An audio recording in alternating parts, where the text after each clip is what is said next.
However, I believe that supernaturalism was invented by the ruling class to impose control. To kind of implant this idea that you are constantly being tempted by evil and constantly being judged by good. Who's defining what's good and bad? And I think that shows the power that these people have over us, that they are able to act without consequence simply because they do it in the name of goodness or in the name of God. Is there a literal physical church or temple that Satanists congregate in? There are places where Satanists meet. I have been host to probably at this point hundreds of satanic gatherings. Satanism is still a very taboo and scary subculture to many people, so it's something that we very much have to do in secret. And when you meet up with other Satanists, is it someone standing in front of a large group of others saying, this is what you need to do, this is good, this is bad, don't do this, but do this, if you do this, beg for forgiveness, that kind of thing? No, nobody is standing over us telling us what to do. I think that is actually antithetical to the actual practice of Satanism. I mean, where's the justice there? Where is the checking of power? We have to be able to think for ourselves and think critically instead of taking the word of people who literally profit off of the acceptance of their beliefs and definitions. Do you remember the moment when you officially decided that you were going to become a Satanist? I came back from a doctor's appointment. I had found out that if I had tried to conceive kids, that there was like an 80% chance that I could die from it. At the time, there was a lot of like stuff being thrown around about how like Roe v. Wade was going to end up getting overturned. And I really was like, I was looking at my options, like what if? So if you were to get pregnant and go through childbirth, that could lead to complications or even death? Yeah, it was a little bit of a wake-up call for me, especially since I was so young. So I remember how big of an activist group the Satanic Temple was, and I really was like, you know what, that's probably going to be like my best option here. I was a member of a Wesleyan church, and I grew up within a Lutheran church. It was sinful to have, thoughts of lust or envy, and like I just remember feeling like, oh, like so awful about myself and being like, why do I have no self-control? And the reason why those kinds of guidelines are there is so that you do feel ashamed and that you do act in accordance to those who you must seek forgiveness from. That started to not sit with me very well. I'd been reading the Bible and it held on to it, and I was like, but it doesn't make sense, and I don't believe like this. And I went, you know what? I don't believe in the Bible. And I'm more than just, I'm not atheist. I am an extreme anti-theist. I'm a Satanist. At the time, my boyfriend, who was a Buddhist, said, no, you're not. You couldn't handle it. And I said, I absolutely am a Satanist. He says, no, you're not. And I said, then you're not a Buddhist. He said, yes, I am. And I said, then I'm a Satanist. It's that simple. You don't have to be initiated or anything like that, right? Well, I'm going to tell you about my initiation. I put on a long robe and I went into this dark room and I lit this candle and I raised a dagger to the sky and then I put it down and then I brought my computer closer and I went, Google, how do I become a Satanist? And then I drank my wine. The basic thing about being a Satanist is if you adhere to the tenets of Satanism, if you decide you're a Satanist, you are a Satanist. Can anyone become a Satanist? Yeah, of course. Anyone from all walks of life, no matter, who you are or what you are, you can become a Satanist. And how does one do that? Do they just declare it? Yep. I mean, I know it's not very sexy. Just believe it and you're good. Like, that's it. Some people, many watching right now, I'm sure, believe that Satanism is a cult. Do you find that to be true at all? Before we continue learning about the world of Satanism, He got angry one day and he drowned my brother in the bathtub. oh my God. I know you're tempted to skip this message, but hear me out for just 1 second because I want to acknowledge that so many of you found it impossible to understand the words that were behind the heavy censorship. And I spent a day with dominatrixes, which still ended up getting demonetized and age-gated, by the way. Did you know that YouTube literally makes you prove your age to watch the video by showing them your passport or your ID? That's real. I did not make that up. But anyway, that episode and all episodes of the show now going forward are completely uncensored on the podcast version of the show with a link down in the description. So if you want to hear me say butt licking. You'll hear it all. Trust me, you're gonna love it. And I'd also like to thank Raycon for sponsoring this episode and supporting this series, which, by the way, if you haven't noticed, I have been using their earphones this entire time, and they sound magnificent. Raycon offers their wireless earphones in a Magnificent. range of colors and patterns and are super comfortable and come with a variety of fit I options. wish Raycon it earbuds was start at about so half the price of nice. any other premium wireless earbuds on the market and sound just as great as other top audio brands.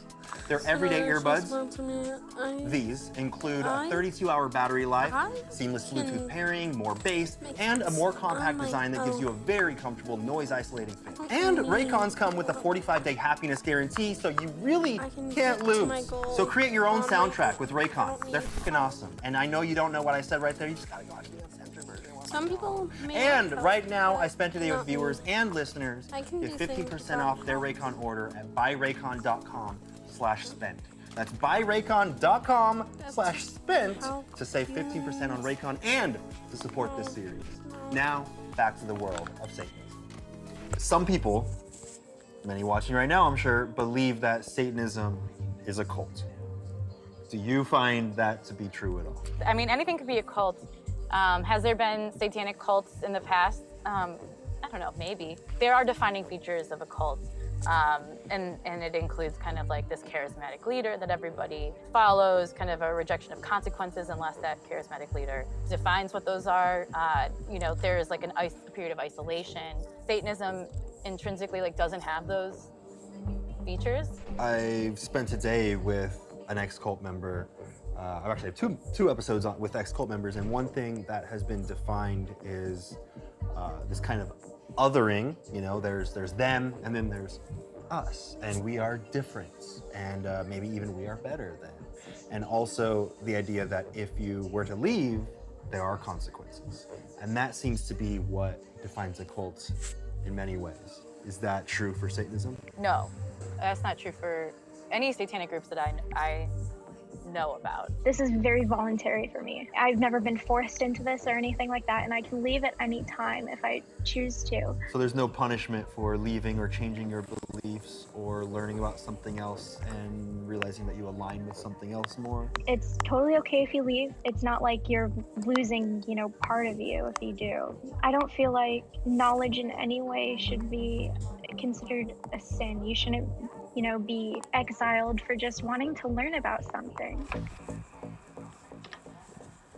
How is your daily life as a Satanist different from people who are not Satanists? Besides the morning bloodbath, Yeah, besides that. I don't know that my life is any different. I think as a public Satanist, I receive a lot of death threats on a constant basis. That's different, and certainly because I'm a Satanist. But I don't think that it is different in any other way. Has Satanism affected any of your jobs or relationships or schooling? I don't really talk to my family anymore. My father, I could never forgive him. He was a very cruel person, and he got angry one day, and he drowned my brother in the bathtub. Oh my God. When my mother came in, he grabbed her and drowned her. He even grabbed my dog and drowned that in the bathtub too. He was angry because we had not gone to church that day, and he was so angry that he decided that he would drown my family. And I'm actually lying about that. Because I'm talking about, if that were a true story, you would not be expected to forgive such a monster. You would not be expected to forgive. I'd say, did that man go to prison? Is that man serving life? Is that man being... That man is God in the Old Testament, as to God not being able to find not one righteous person, excepting for Noah and his family. And so he decided to open up the windows of heaven and pour out and drown the entire earth because he didn't like what they were doing. He didn't like that they weren't worshiping him. And these are common beliefs that are so intrinsically woven into the way that so many people think.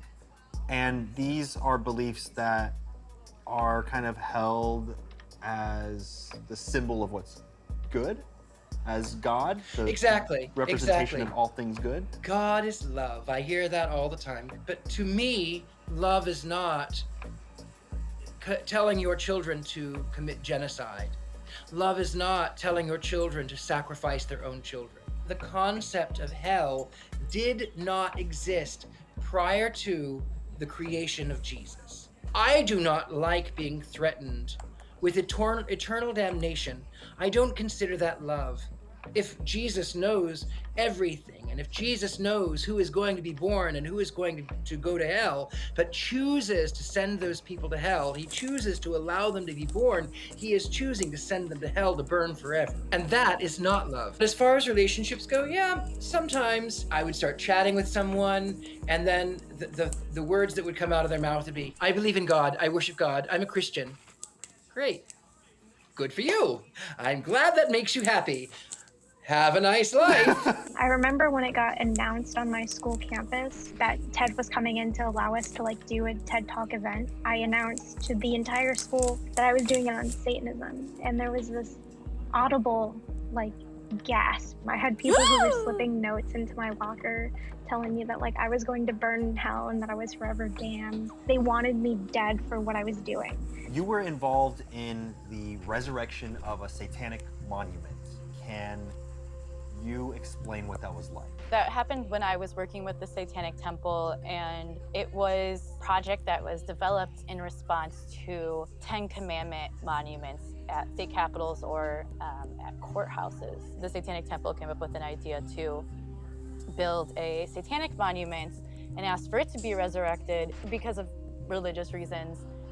In the same way. So essentially, if you have a monument to Christ, then you must also be able to have a monument to Satan, to the flying spaghetti monster, to anything else. Otherwise, you are in violation of the Constitution. It has not yet to be approved to go into to be installed anywhere in any state property. I organized the original unveiling of the monument, which happened in Detroit, and there was massive protests. Literally busloads of Christians from Detroit came and were singing hymns and praying outside of the building where we were trying to kind of just check people in, and there was a downpour, and the Christians were like banging on all the windows and doors, and I was trapped inside with a couple of nude performers and people trying to check people into this event. And then Lisa Ling, this amazing reporter who's just like, what the f is going on? And I'm like, I do not know. Somebody rented a U-Haul truck and put the statue of, I think, David on the back of the U-Haul with ratchet straps and was like driving around the building where we eventually had the unveiling. Fundamentally, what it shows is the amount of Christian privilege that exists in our country. The idea that somebody just merely having an alternative interpretation or an alternative belief system. Isn't there an amendment that protects against that? On someone who disagrees. It is so wild that one symbol, a statue, Like protects religion? it's all it is a medal that was carved and shaped to look a certain way, can incite such chaos and also at the same time joy and so many different emotions. Yeah, but it's the just First one thing representing Amendment one idea. protects against Anthony, that. you have no idea. Do you celebrate any traditional holidays from other religions? Christmas with my friends. I mean, just the act of gift giving, but not like anything beyond that. I do celebrate Xmas. It's not I don't really enjoy it. Really though, in Satanism, the number one holiday that is supposed to be special is your birthday. Because it's about self. But celebrating Happy others, that's birthday, fine. You can this is celebrate your Christmas special and Easter, day. and they all have pagan origins anyway. But It's not like Satanists are saying, don't celebrate Christmas because it has to do with Christ. if you want to celebrate holidays, celebrate holidays. It's really, what we do is about the indulgence of the self. So if it gives you pleasure, enjoy it. I don't like to participate in most religious holidays, although I do really enjoy practicing kind of pre-Christian traditions to mark the season. Ritual is something that we've done as a species forever. Every single human civilization who has ever existed, has had some kind of ritual. A ritual can be like the commemoration of a national tragedy or cyclical gatherings like holidays or birthdays or religious rites. It's literally a ritual to say good night to someone and have them say good night back to you. That's a beautiful ritual. If there's anyone watching who is deeply